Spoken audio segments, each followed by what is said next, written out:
ನಮ್ಮ ಅಪ್ಪರ ಕಾಲಕ್ಕೆ ಅವತ್ತಿನ ದಿನದಲ್ಲಿ ಅನೇಕ ಕಾರ್ಯಕ್ರಮಗಳನ್ನ ಮಾಡಿದ್ದಾರೆ. ಆಶ್ರಯ, ಅಕ್ಷಯ, ಆರಾಧನಾ, 10 HP ವಿದ್ಯುತ್ತಿಗೆ, ರೈತರಿಗೆ ವಿದ್ಯುತ್ ಕೊಡೋದು, ಕೃಪಾಂಕ ಕೊಡೋದು, ಈ ತರ ಅನೇಕ ಕಾರ್ಯಕ್ರಮಗಳನ್ನ ಮಾಡಿದ್ದಾರೆ. ಮತ್ತು ಅದೇ ರೀತಿಯಲ್ಲಿ ಬಿಜೆಪಿ ಪಕ್ಷ ಇರಬೇಕಾದ್ರೂ ಹಲವಾರು ಕಾರ್ಯಕ್ರಮಗಳನ್ನು ಕೊಟ್ಟಿದ್ದಾರೆ. ಆದ್ರೆ ಇವಾಗ ನಡೆಸ್ತಕ್ಕಂತ ಎಂಥದ್ದು ಭಾಗ್ಯಗಳ ತರ ಅಲ್ಲ. ಇವೆಲ್ಲವೂ ಕೂಡ ದಿವಾಳಿ ತೆಗಿತಕ್ಕಂಥ ಕಾರ್ಯಕ್ರಮಗಳು ಆಗ್ಬಿಟ್ಟಿದ್ದಾವೆ. ಭಾಗ್ಯಗಳು ಇವತ್ತು ನೀವು ನೋಡಿದೀರಿ ಹೇಗೆ ಬೊಕ್ಕಸ ಇವತ್ತು ಬರಿದಾಗಿದೆ ಅಂತ ಹೇಳಿ. ಗ್ರಾಮ ಪಂಚಾಯತಿನಲ್ಲಿ ಯಾರಿಗೂ ಕೂಡ ಎಷ್ಟು ದುಡ್ಡು ಬಂದಿದೆ? ಒಂದು ಮನೆನೂ ಬರ್ಲಿಲ್ಲ. ಗುಂಡಿ ಮುಚ್ಚಕ್ ಬಂದಿಲ್ಲ.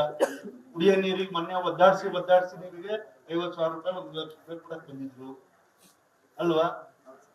ಹಾಗಾಗಿ ಈ ತರದ ಆಡಳಿತ ಮಾಡೋದಕ್ಕೋಸ್ಕರ ನಾವು ನೆರೆ ಸಂತಸ, ನಮಗೆ ಈ ತರ ಬರಗಾಲದಲ್ಲಿ ನಾವು ಸಂತಸ, ಈ ತರ ಹಿಂಗೆ ಕಾನೂನು ಅಡಿನಲ್ಲಿ ನಮ್ಮನ್ನ ಈ ತರ ಸಮಸ್ಯೆಗೆ ಹಾಕಿದ ಸಂದರ್ಭದಲ್ಲಿ ನಾವು ಮುಂದಕ್ಕೆ ಎಲ್ಲಿ ಹೋಗ್ಬೇಕು, ಯಾರನ್ನ ಕೇಳಬೇಕು ಅಂತಕ್ಕಂಥ ಪರಿಸ್ಥಿತಿ ಬಂದಾಗ ಯಾರನ್ನೂ ಕೇಳಬಾರ್ದು. ನಾವು ಜನಪ್ರತಿನಿಧಿಗಳಾಗಿದ್ದೀವಿ ಅನ್ನೋದ್ಮೇಲೆ ನಾವು 224 ಜನ ನಮ್ಮ ಯಾರ್ಯಾರು ಶಾಸಕರು ಅಲ್ಲಿ ಇದ್ದಾರೆ, ಅವರು ಎಲ್ಲಾ ಹತ್ರನೂ ಕೂಡ ಸಮಸ್ಯೆ ಕೇಳ್ತಕ್ಕಂಥ ಹಕ್ಕು ಎಲ್ಲಾ ಪಕ್ಷಗಳಿಗಿದೆ, ಎಲ್ಲಾ ಜನಪ್ರತಿನಿಧಿಗಳಿಗೆ.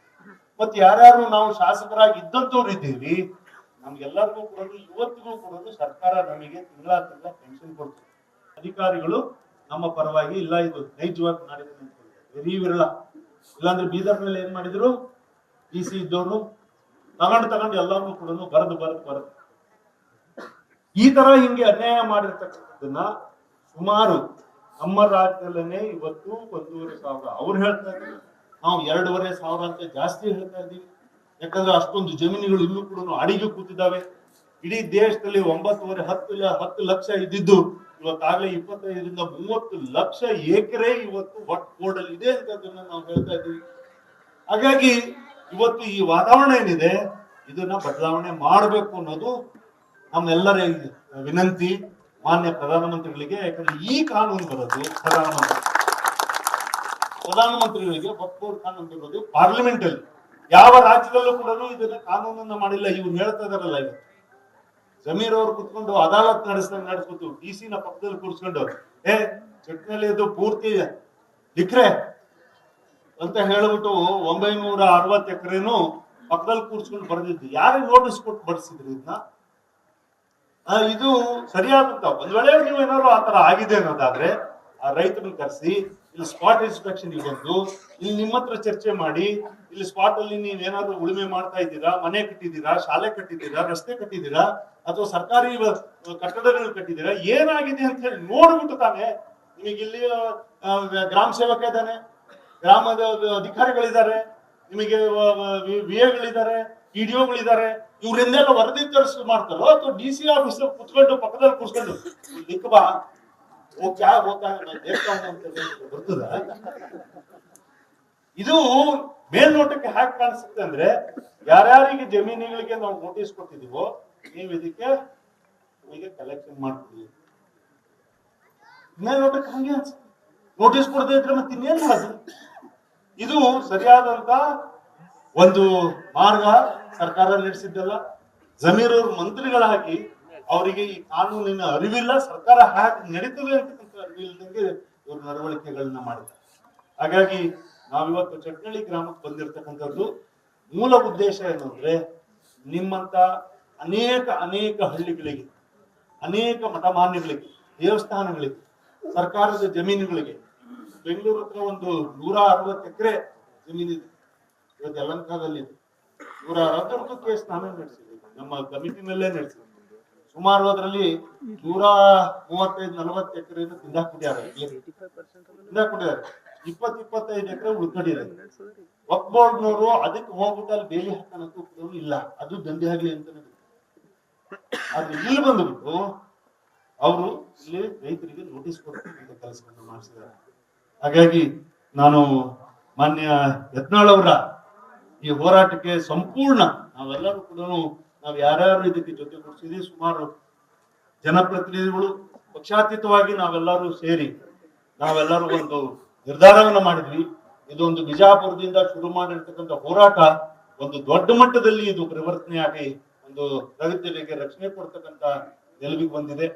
ಹಾಗೆ ನಮ್ಮ ಅಪ್ಪರ ಕಾಲಕ್ಕೆ ಅವತ್ತಿನ ದಿನದಲ್ಲಿ ಅನೇಕ ಕಾರ್ಯಕ್ರಮಗಳನ್ನ ಮಾಡಿದ್ದಾರೆ.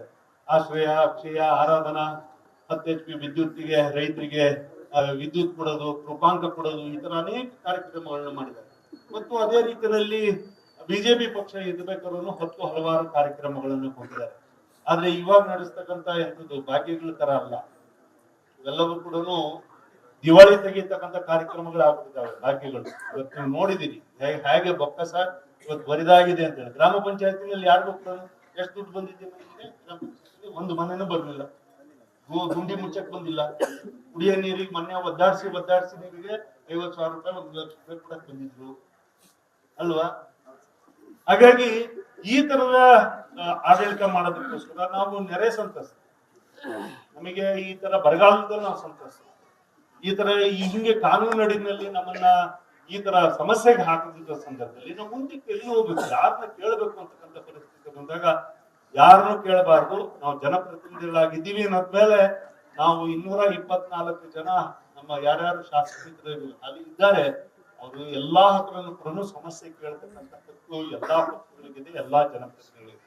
ಮತ್ತೆ ಯಾರ್ಯಾರು ನಾವು ಶಾಸಕರಾಗಿ ಇದ್ದಂತವ್ರು ಇದ್ದೀವಿ, ನಮ್ಗೆಲ್ಲರಿಗೂ ಕೂಡ ಇವತ್ತಿಗೂ ಕೂಡ ಸರ್ಕಾರ ನಮಗೆ ತಿಂಗಳ ಪೆನ್ಷನ್ ಕೊಡ್ತೀವಿ. ಅಧಿಕಾರಿಗಳು ನಮ್ಮ ಪರವಾಗಿ ಇಲ್ಲ, ಇದು ನೈಜವಾಗಿ ಮಾಡಿದ್ರು ವೆರಿ ವಿರಳ. ಇಲ್ಲಾಂದ್ರೆ ಬೀದರ್ ಮೇಲೆ ಏನ್ ಮಾಡಿದ್ರು, DC ಇದ್ದವರು ತಗೊಂಡು ಎಲ್ಲಾನು ಕೂಡ ಬರೆದು ಈ ತರ ಹಿಂಗೆ ಅನ್ಯಾಯ ಮಾಡಿರ್ತಕ್ಕಂಥದ್ದನ್ನ ಸುಮಾರು ನಮ್ಮ ರಾಜ್ಯದಲ್ಲೇನೆ ಇವತ್ತು 1,500 ಅವ್ರು ಹೇಳ್ತಾ ಇದ್ದಾರೆ, ನಾವು 2,500 ಅಂತ ಜಾಸ್ತಿ ಹೇಳ್ತಾ ಇದ್ದೀವಿ. ಯಾಕಂದ್ರೆ ಅಷ್ಟೊಂದು ಜಮೀನುಗಳು ಇನ್ನೂ ಕೂಡ ಅಡಿಗೆ ಕೂತಿದ್ದಾವೆ. ಇಡೀ ದೇಶದಲ್ಲಿ 9.5-10 ಲಕ್ಷ ಇದ್ದಿದ್ದು ಇವತ್ತಾಗಲೇ 25ರಿಂದ 30 ಲಕ್ಷ ಎಕರೆ ಇವತ್ತು ವಕ್ಫ್ ಬೋರ್ಡ್ ಅಲ್ಲಿ ಇದೆ ಅಂತದನ್ನ ನಾವು ಹೇಳ್ತಾ ಇದ್ದೀವಿ. ಹಾಗಾಗಿ ಇವತ್ತು ಈ ವಾತಾವರಣ ಏನಿದೆ ಇದನ್ನ ಬದಲಾವಣೆ ಮಾಡಬೇಕು ಅನ್ನೋದು ನಮ್ಮೆಲ್ಲರ ವಿನಂತಿ ಮಾನ್ಯ ಪ್ರಧಾನಮಂತ್ರಿಗಳಿಗೆ. ಯಾಕಂದ್ರೆ ಈ ಕಾನೂನು ಬರೋದು ಪ್ರಧಾನಮಂತ್ರಿಗಳಿಗೆ ವಕ್ಫ್ ಬೋರ್ಡ್ ಕಾನೂನು ಬರೋದು ಪಾರ್ಲಿಮೆಂಟ್ ಅಲ್ಲಿ. ಯಾವ ರಾಜ್ಯದಲ್ಲೂ ಕೂಡ ಇದನ್ನ ಕಾನೂನನ್ನ ಮಾಡಿಲ್ಲ. ಇವ್ರು ಹೇಳ್ತಾ ಇದಾರಲ್ಲ, ಈಗ ಜಮೀರ್ ಅವ್ರು ಕುತ್ಕೊಂಡು ಅದಾಲತ್ ನಡೆಸ್ಬಿಟ್ಟು DC ನ ಪಕ್ಕದಲ್ಲಿ ಕೂರ್ಸ್ಕೊಂಡು ಚಟ್ನಲ್ಲಿ ಇದು ಪೂರ್ತಿ ದಿಕ್ರೆ ಅಂತ ಹೇಳ್ಬಿಟ್ಟು 960 ಎಕರೆನು ಪಕ್ಕದಲ್ಲಿ ಕೂರ್ಸ್ಕೊಂಡು ಬರೆದಿದ್ದು. ಯಾರಿಗೆ ನೋಟಿಸ್ ಕೊಟ್ಟು ಬಡಿಸಿದ್ರಿ ಇದನ್ನ?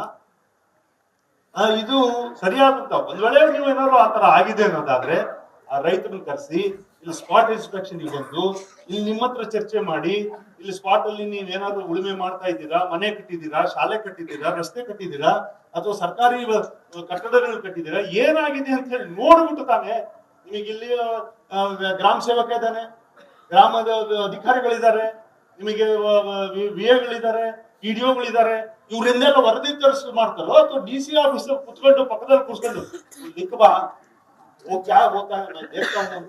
ಬರ್ತದ. ಇದು ಮೇಲ್ನೋಟಕ್ಕೆ ಹ್ಯಾಕ್ ಕಾಣಿಸುತ್ತೆ ಅಂದ್ರೆ, ಯಾರ್ಯಾರಿಗೆ ಜಮೀನುಗಳಿಗೆ ನಾವು ನೋಟಿಸ್ ಕೊಟ್ಟಿದೀವೋ ನೀವು ಇದಕ್ಕೆ ಕಲೆಕ್ಷನ್ ಮಾಡ್ತೀವಿ. ಮೇಲ್ನೋಟಕ್ಕೆ ಹಂಗೆ ಅನ್ಸುತ್ತೆ. ನೋಟಿಸ್ ಕೊಡದೇ ಇದ್ರೆ ಮತ್ತೆ ಇನ್ನೇನ್ ಮಾಡೋದು? ಇದು ಸರಿಯಾದಂತ ಒಂದು ಮಾರ್ಗ ಸರ್ಕಾರ ನಡೆಸಿದ್ದಲ್ಲ. ಜಮೀರವ್ರ ಮಂತ್ರಿಗಳಾಗಿ ಅವರಿಗೆ ಈ ಕಾನೂನಿನ ಅರಿವಿಲ್ಲ, ಸರ್ಕಾರ ಹಾಕಿ ನಡೀತದೆ ಅಂತಕ್ಕಂಥ ಅರಿವಿಲ್ಲದಂಗೆ ಇವರು ನಡವಳಿಕೆಗಳನ್ನ ಮಾಡಿದ್ದಾರೆ.